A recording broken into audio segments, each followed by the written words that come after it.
I live right outside of Boston. I live about 5 miles away, so it's a real inner suburb. It's not a phenomenon that you could really find in New York, where you have a small town that's that close to the city, you know.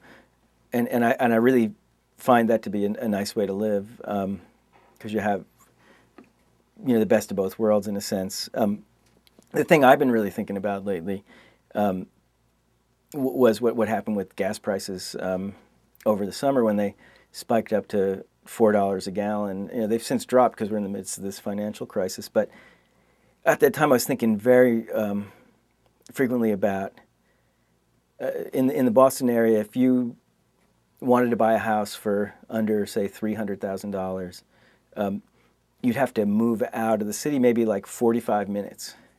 And you had a long commute. And I know there are people outside of LA who do this as well.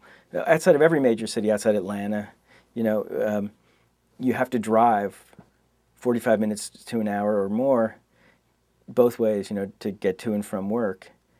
And I really felt like we're on the verge of that whole suburban lifestyle being economically untenable.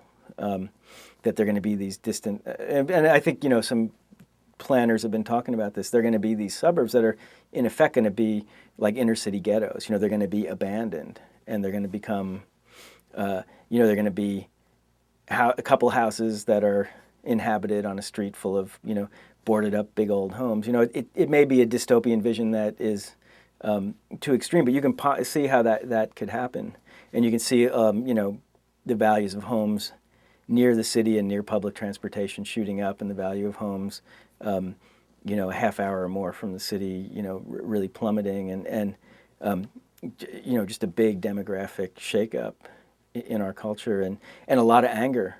I think, you know, you can see the beginnings of it in terms of people, you know, realizing they can't drive their SUVs, and you know, people realizing that they built homes that were too big. I mean, I think it's going to seem pretty shocking, you know, 50 or 100 years down the line, for people to think that in the 1990s and, you know, early 2000, people were building these gigantic houses and driving these gigantic cars, even though they knew that, you know, it wasn't sustainable economically, that we just didn't have the oil to, you know, to do it.